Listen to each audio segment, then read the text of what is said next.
A little bit. We know a little bit about nothing. Yes. This week we've been listening to Michael E. White with his... Matthew E. White? Matthew E. White, yeah, sorry. Yeah, come on. Give it to me. Is my name. I'd like to keep it, please. I don't know why I thought it was... yes.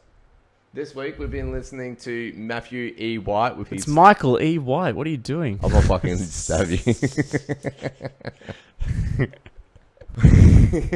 Welcome to CDR. I'm Bryn. This is Matt. This is where we give our unprofessional opinion about music. Yes. And this week is Matthew E. White with his third album being K Bay, which is, well, it stands for Kingston Bay, is where he did this album.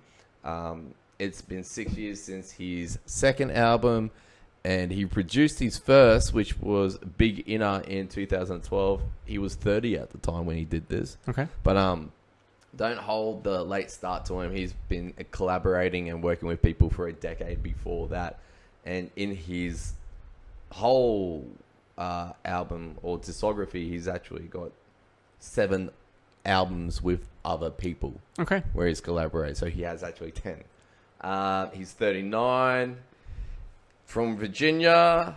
I haven't got much else to say except for this is 57 minutes long. Quite funky. 70s, 80s, been in the 90s. It's a broad range. Electronics and even with strings and trumpets. It's different. Yeah, I think the term that he uses, or I've seen used, is retro-futurist. I have seen that as well. Yes. I guess it's like... Yeah, sure. It's a fancy way of saying recontextualizing older sounds. Yes. I think is probably what it means. Yeah. How was your week? 2 weeks. 2 weeks? Look, the thing about this album is that it is crammed full of ideas just off the bat. There are a ton, song to song, so much so that the song lengths bloat because of it. The album is interesting to listen to. I think as I was getting through my first listen, there were tracks that I knew I was going to like well after having listened to this album, and I knew there were going to be tracks that I would never want to listen to again. It polarized me a little bit, and I think some of that is due to the fact that you have these longer songs that are crammed full with ideas that are sometimes just a bit too self-indulgent. So I would say I was equal parts excited and equal parts bored by the first listen. What about you? I didn't take too much notice. I did notice the ones that I liked as well. Mm-hmm. Let's Ball pretty much grabbed me straight away. Nested got me pretty good. And there was one, Judy. Judy. Dun dun dun dun dun dun dun. Judy. Dun dun dun dun dun dun dun. Judy. I'm holding on. Yeah. Yeah, that track is pretty great. And it's good that it's put in between a bunch of tracks that I don't like as well, because it allows me to hold on and keep doing the album thing, you know? It did get the break up a lot, and some songs definitely drag on for way too long. One I think is too long. One that could have been cut back a minute. And the first one that runs for 7 minutes, but I can forgive it. So that's the thing, right? Is that you have these tracks where the ideas are a little bit more cohesive. You can accept that the song might be 7 minutes long because it works for the track. And then there are some where, I mean, maybe a little bit of editing, culling some of the ideas, maybe shelving half the track and then just, I don't know, maybe even cutting them. Like, that's the thing too. I don't know what tracks he didn't put on the album, because naturally when you do an album, you know, you might have 20, 30 tracks and these are the best 11 in this case. Who knows what was cut, but yeah, there are some that I feel like probably should have been given the snip. Yep. You want to run the rule over them? Sure. Yeah. Well, starting with Genuine Hesitation, which is funny because that's exactly what we did. Yeah, we are hesitating.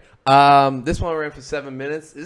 I found the lyrics were quite fun and interesting. Yeah. I got a lot of the National vibe when it came to the lyrics. Like, I want to dance, but I can't because my hands are on fire. Yeah, I actually got the impression that the song was very much about that genuine hesitation about being with the dance, you know, and, you know, he's got Judy in the chorus, and so everything's going okay. I really quite like this song. It drives along really quite well. It has that, I pointed out to you last week, that pulp, common people kind of vibe. Yes. I can't help but hear that song when I listen to this track. This song has also a bunch of lyrics that I think particularly sum up the lyric interplay that Matthew E. White uses throughout the rest of the album. So one line that comes to mind is, "When you say there's nothing wrong with our instincts, my hunch is that ain't true." So he does a lot of this sort of yin and yang is sort of how it best formulates in my mind. You know, you got instincts. Well, my hunch is that they aren't true, and that's obviously it's a self-referential joke that I quite like. And there's an earlier line in the song where it's, "Does the flame tell you if the fire is on?" What's that line? You know what line I'm trying to talk about, right? It does. If you spark the flame, does that let you know that the how fire... it's burning? Yeah, something like that. But he does that a lot. That 1 and 2, that switch up. There's plenty of other points on the album. There's one I like, which was, "Anything that knocks you out hits you harder than you plan." Yeah, yeah. God. Typical sort of lyric when that's the device being used. He sounds a bit like Mark Knopfler on this track for mine, the lead singer of Dire Straits. Okay. I was subjected to a lot of Dire Straits growing up, and I can't unhear Mark Knopfler and his sort of smooth croons. And I think Matthew has the same sort of vocal range as Mark Knopfler as well. Well, he can be smooth in some spots, I thought. Yeah. Definitely. He's got... in one of them, I thought he was a little Barry White. Like, it could have been Barry White because it's so deep and delicious. It is very deep. At least he's given the crack of moving his vocals up and down.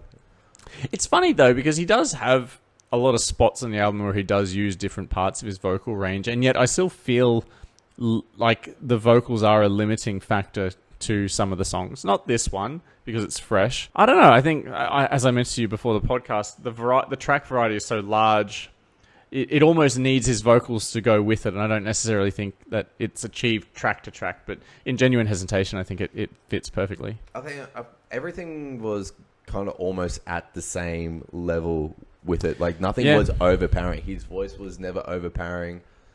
The drums and the guitar definitely was never truly overpowering until, like, maybe a solo section, but yeah, nothing ever really stood out as the main focus. No, it became hard to hear him at some stages. I'm like, it's funny because I feel like we're giving the album review and we still haven't gotten past the first track, but I know what you mean. Well, I know what you mean.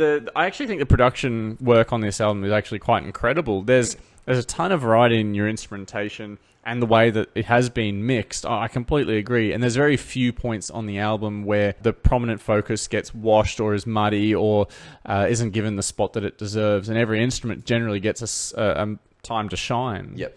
And I think this song encapsulates all of that. This is just about the best song on the album for mine. Yeah, this would always be in the running for top song, I reckon. I just think it misses out slightly to others. Sure. Electric. I really dislike this song. It's such a letdown after what's such a good track. Did you get that feeling when the first track played? We listened to the first track together.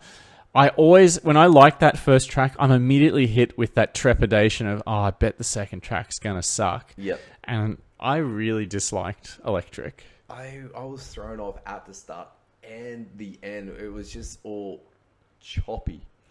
Yeah, it is very choppy, and I think that's what they were going for. And every now and then it was flavored by this like electric guitar sound, that single note thrumming along. That was kind of cool, but man, it was incredibly self-indulgent. That's what I got from it. This is where if you have too many ideas and you try to cram them into the song and they don't work, this is what it sounds like. So you have that juxtaposition. You have the first song being awesome with all the ideas and the second song being crap with the same sort of methodology of construction. So, man, yeah, less said about this song, the better for mine. Yeah, this song's all after General Hesitation and then this one, I was thinking, how many ideas can they try and cram into each song with the two being so different? And the second one, I've written the adding and keeping things somewhat interesting only to the part of like, what are you going to do next? And there is something to throw at you. Unlike where other songs you've been waiting for something to happen and it never happens. At least this one just keeps throwing and throwing, but it's not hitting the dartboard. Yeah. Probably good to hit on what is something of a consistent theme throughout the album because it's brought up again in this song. Yep. The consistent theme of Judy. It might be called K-Bay about Kingston Bay, but I can't help but unhear, Kay, babe. I'd be saying that to Tony, 10 times a day. Kay, yep, good, babe. You're sweet. This album more or less is about the dissection of his relationship with the quote-unquote Judy character who you've told me is his wife, and it's her musical name. Her name is Mary. So it's nice that he's at least adding her in, but he adds her in everywhere. The whole album is Judy. 10 out of 11 songs has Judy's name in it. No, it doesn't have Judy's name in it, but is clearly talking about Judy.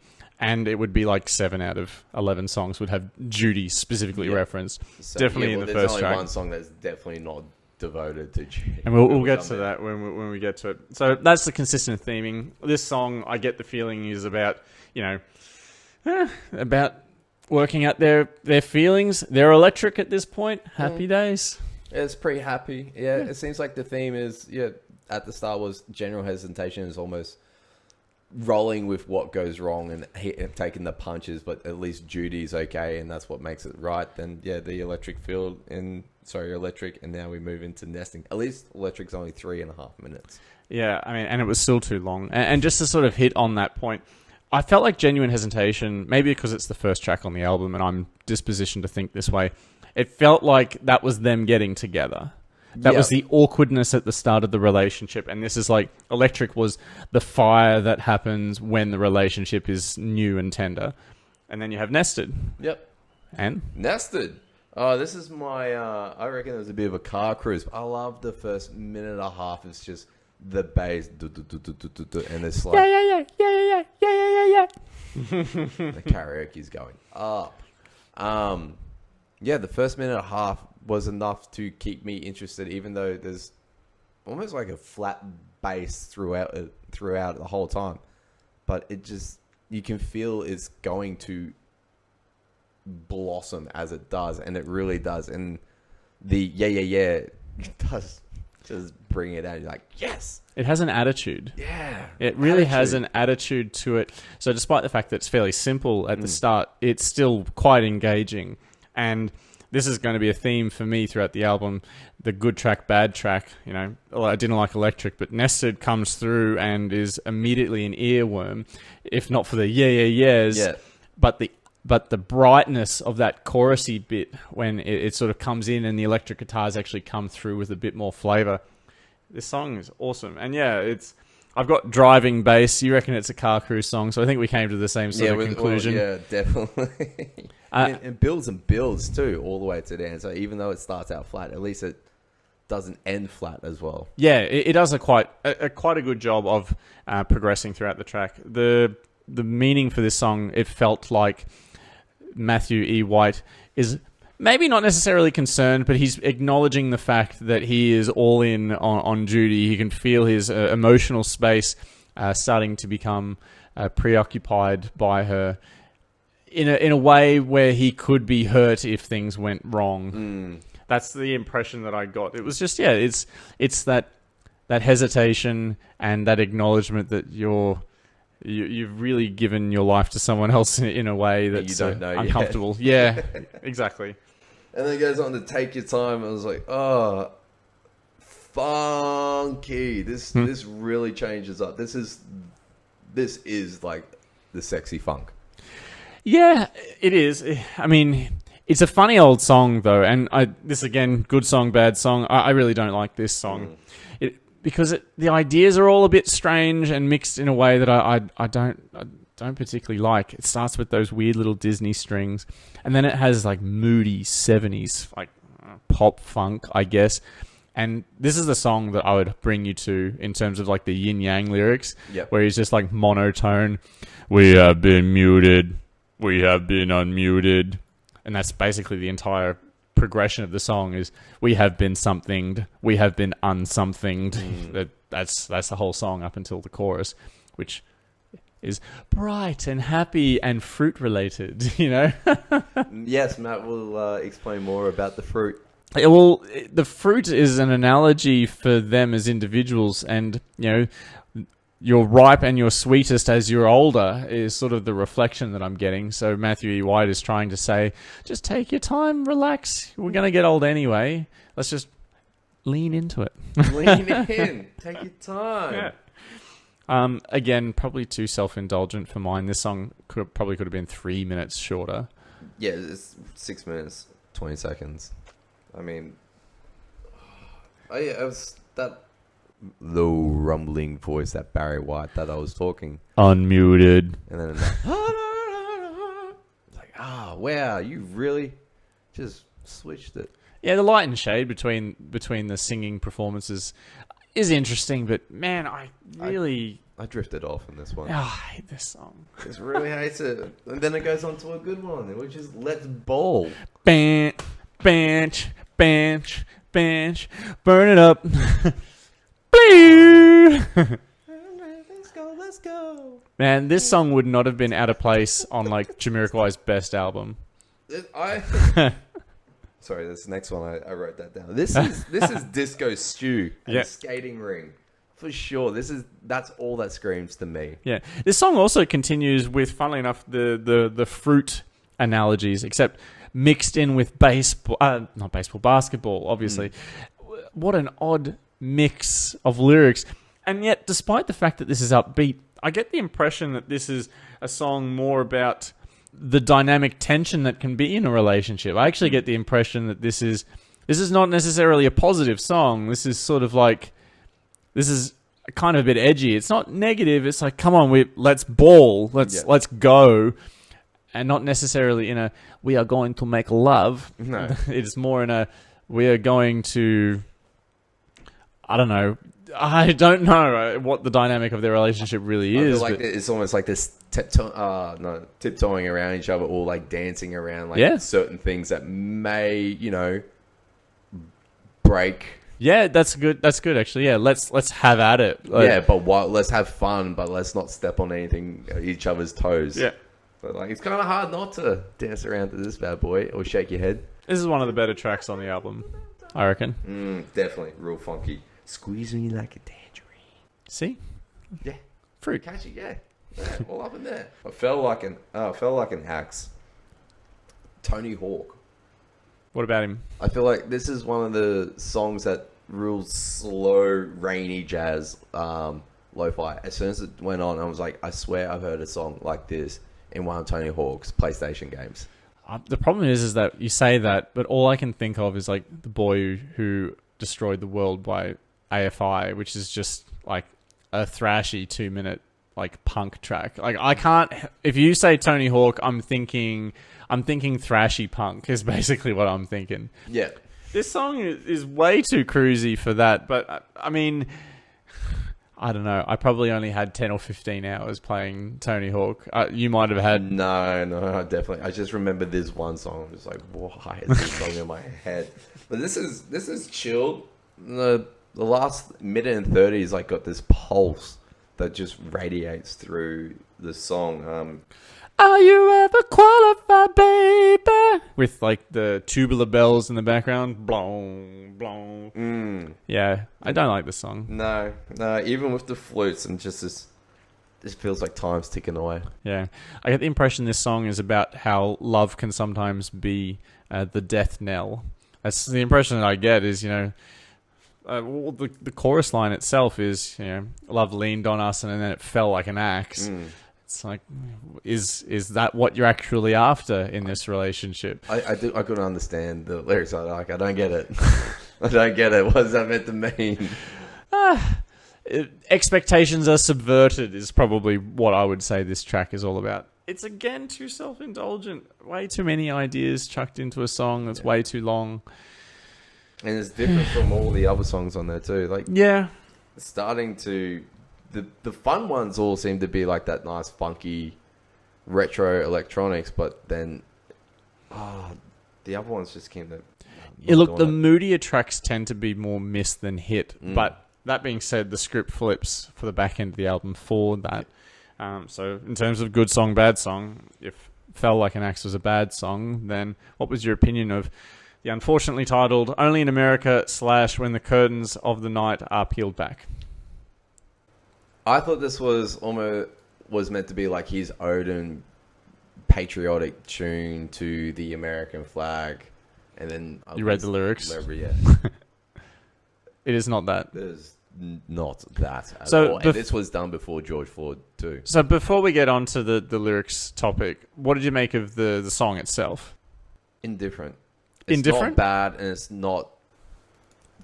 It's just you thought you'd be able to catch your breath and chill and listen, but it's almost makes you sit and think. Is the hard to explain it would be like it's soft and the smooth ring through it all the way. It never really rocks out.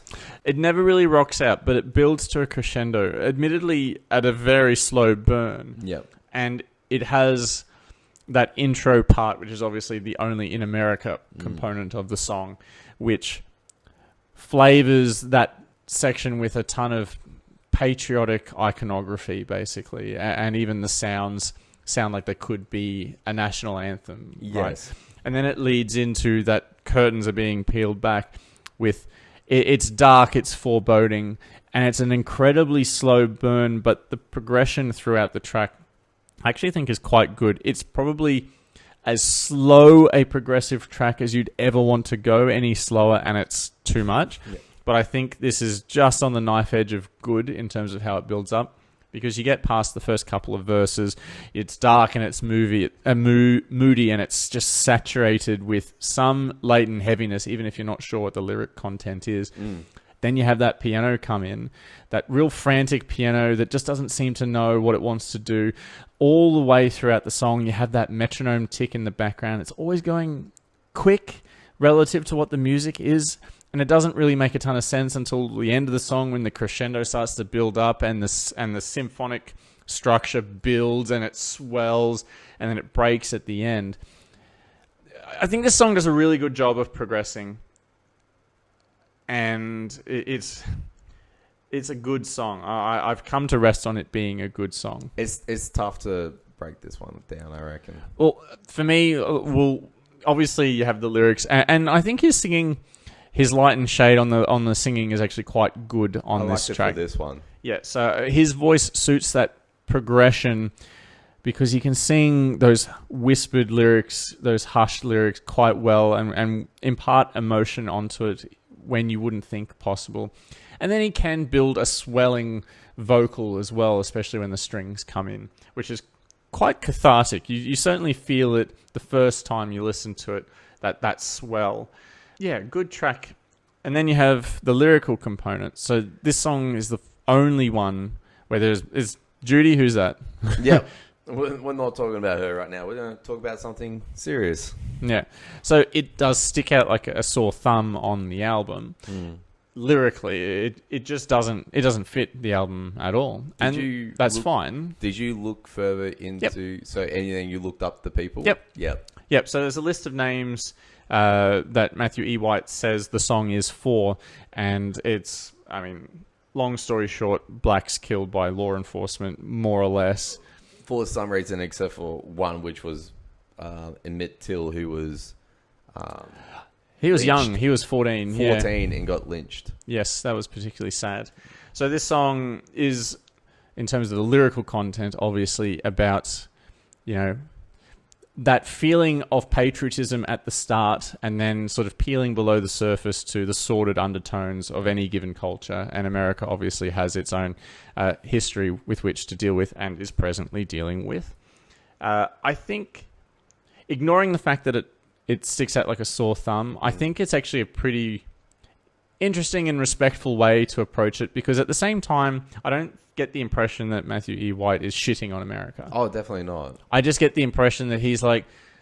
I love America, but there's still problems. But hey, look inside Pandora's box and we got problems. We got lost. Yeah. And I think he deals with that content probably as well as a 40-year-old white man probably can. Yeah, I think he tackled that issue like phenomenal. Just a great way. And then you're going to say that the next one you don't like? Never Had It Better. Yeah, I don't like this song. I'm sorry, I don't. I want to like it because it has so many good things. Yes. This song is the hardest song to not like, right? Because it starts off with that bang bang, and it's sultry. It has that chord progression that sort of goes down the tones. It's like feels like you're wandering in to I don't know, a dirty basement somewhere. Yeah. But in a good way. Yes. A dirty good basement. It has that same frantic piano at the start that sort of carries on from the last track. It's got that rollicking funk progression, but did it have to be like 5 minutes long? 6 minutes long. And the first minute is a Disney misfortune. Disney just pops up everywhere here. When anyone does some sort of theatrical play, we're like Disney. Oh, well, get ready for next week's album. It's basically all that. Oh, anyway, sweet. spoiler alert. Oh, wait. What? No spoiler alert. No, well, that was a spoiler alert. We're not watching Moana. I'm not making you watch the soundtrack to Moana. Don't ever make me do a fucking Disney soundtrack album review. I would have to do the same thing. No. I would torture myself. Anyway, so the first minute is kind of hard because it is that weird, awkward Disney misfortune. But then, it starts out with bang, bang. And like, that was the perfect start. Maybe it's too energetic after the song before. But even Only in America still has like a 40-second drag out as well. Actually, no, it's over a minute where there's no more lyrics. It's just continuing with the sadness of the song, or maybe let that sink in for a little bit. Maybe get a little breather in. I didn't need another breather at the start of this. If anything, this really does drag the song out, and that would have made it a lot better. I would have put a heart next to it, but I enjoyed the soft picking of the guitar that's in the background. It's not really overpowering. The electrophone, or also known as like an analog synthesizer, where you get like that Doctor Who warping sound, and then just fades into the strings and trumpets, and you're just like, fuck, that's just polar opposite of each other. And it worked very, very well. I can forgive it for that, and that's why I don't mind this song. But cut away the minute at the start, and it would have been way up there. And then snip somehow 2 minutes throughout the rest of the track. The track's too long. I like every idea that went into this track, except for deciding that it needed to go that long. Yep. It's too much, and that's such a shame because I think this song really had the potential to be a top 3 kind of song. Instead, I've got it in the bottom half of tracks. Yeah, unfortunately. Judy. Dun, dun, dun, dun, dun, dun, dun. Judy. Yeah, welfare jazz. What? No, this is not welfare jazz. No part of this album is welfare jazz. There's not a single bit of post anything on this album. Everything is constructed. Everything is musically played properly. There's no let's just put a horn honk in, and what note's that? No notes. No, just play it. Okay. I love welfare jazz, but no, how'd you get that? No, I just did it. I just wrote it down for fun. Just gigs. Just to set me off. Yeah. All right. I don't have much to say about it. It's just, this is a very fun poppy. It's a poppy, rocky 70s, 80s track. Yes, and just the highlight obviously being Judy. The honey dripped vocals of the chorus are just music to my ears. I mean, it's obviously music, but yeah, that's a bad analogy. I'm gonna take that back. Okay. Nah, it's like music to my ears. Fuck you. It's honey. It's like honey from my mouth. That's even weird. That's exactly what it is. Anyway, the vocals in the chorus are they're so rich. Yeah. They sound straight out of the 70s, like the best 70s or early 80s rock outfits were doing those vocal harmonies. And just the ooh, just catches the imagination. And then the next repeat, you have this just to really color in the chord that they're singing. Yeah, awesome work. Great song. Yeah, speaking of harmonies, I think throughout the album, harmonies are pretty good. Never so prominent as that chorus, but yes, agreed. I think that chorus, that song just was nailed. for what it wanted to be. It was like screaming from the mountaintop, this is for you. Yeah. This is it. We're done. We're in. Love it. Shine spotlight on me. Shine a light on for me. Go again. Shine a light on for me. No, shine a light for me. Why do I have shine? Oh, I must have tried to remember.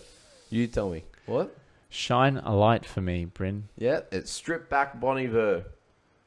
Bon Iver's already stripped back.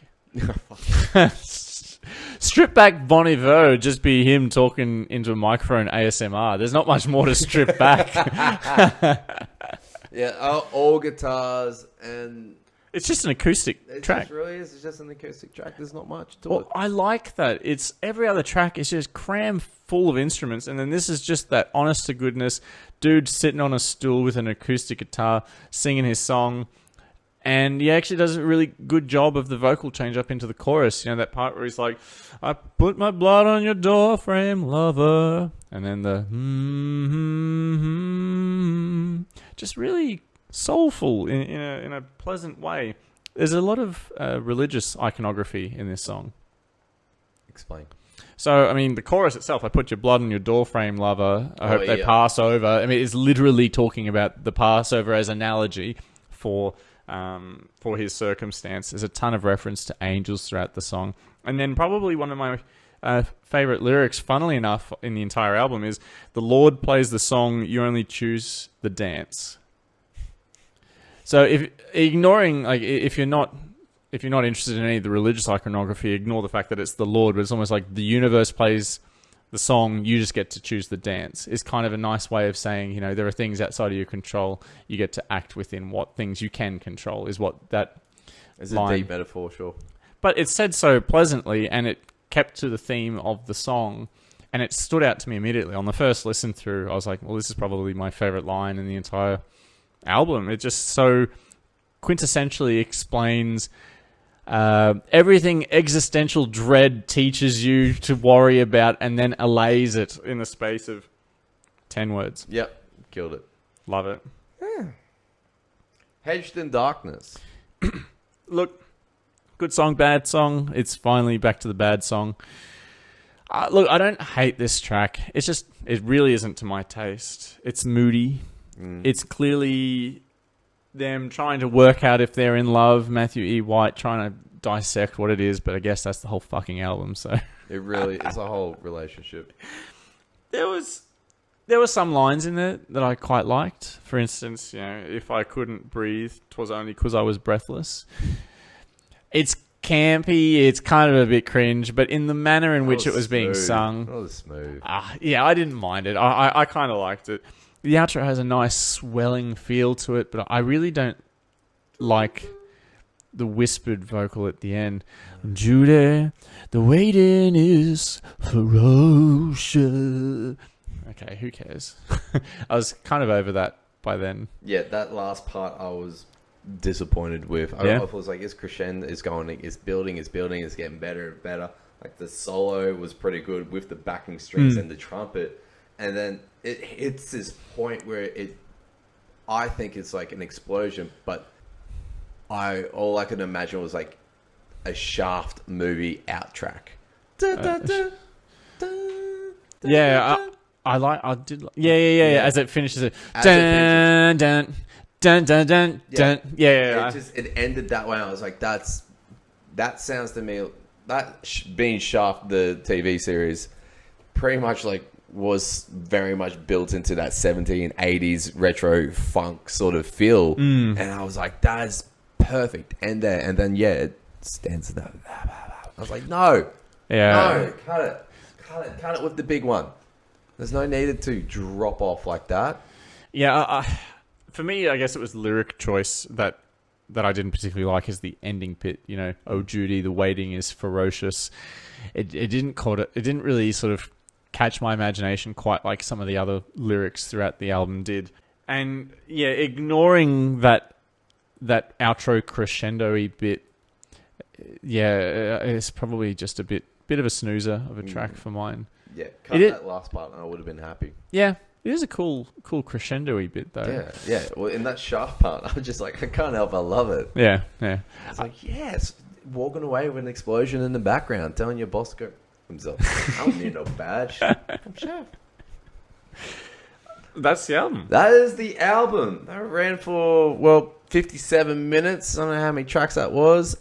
If you want to go back in time with a little bit of darkness, I guess this is not a bad. I give this once or twice listen. Skip over a bunch of songs. Me personally, I mean, I'll stick to Nested and Let's Ball and Genuine Hesitation, even though it's 7 minutes. I think the long version is better than the radio version. Oh, absolutely, no doubt. Yeah, no doubt. I like the song. I want it to keep going. Yeah. Yeah. Yeah. Yeah. There's nothing else to say about that. Fuck the radio edit. Matt, you. What score? I'm so torn on the score for this album because clearly he's talented. Yes. Clearly the production is excellent. Clearly he has a ton of ideas, wants to cram them into his song. I want to favor experimentation because I think that's more interesting than playing it safe. The experimentation hit at about a 50% hit rate throughout the album. I don't think 5 is a fair score though, but I don't think it's an album that I would go out and boldly say that I like. I think this is an okay album with it's the quintessential case of good tracks, bad tracks. I can't listen to the whole thing. As an album, I'm probably going to give it a 6.5. But there are tracks that I will definitely put onto my bangers playlist and listen to for a long time. What's that? Genuine Hesitation, Let's Ball, absolutely. Even Judy, right? Yeah. And you know what? Even Shine a Light on Me, as an acoustic track, I actually think it's excellent. I think Only in America is good to digest and enjoy for what it is. I don't think I need to go back to it. It's probably a bit long to put in a bangers playlist. 7 minutes. Yeah, but it's still a good track. So those 4 tracks are coming with me, and I'll be happy for that. But the rest of them can be lost in the annals of my memory. That's a big memory. Oh, not as big as you think. New album. New album next week. What do we got? Oh my god, we're going 43 minutes. What have we got? We've got My Little Pony album, the soundtrack. It's not. This artist could best be described as Disney princess-esque, but with darkness as one of the central themes for the album. And you know what, fuck it, we're doing it because Needle Drop gave it a 10. We're going to do The Turning Wheel by Spelling. Do not know any of those, but sounds interesting. You said a lot of words, I don't know what they mean. Yep. And sounds guess like everyone. And how many L's does Spelling have? 7. 3. Oh. So 3 L's in Spelling, otherwise you won't find it. Okay, cool. Legit. Well, anyway. I'm Brendan, this is Matt. Please leave any of your fun facts or stories or leave your opinions in the bottom or just tell us that we're wrong. Yeah. Don't care. Yeah. See you guys. What do you mean you don't care? I care. Bryn doesn't care, but I care. Me. I also don't care that you said that. Bye.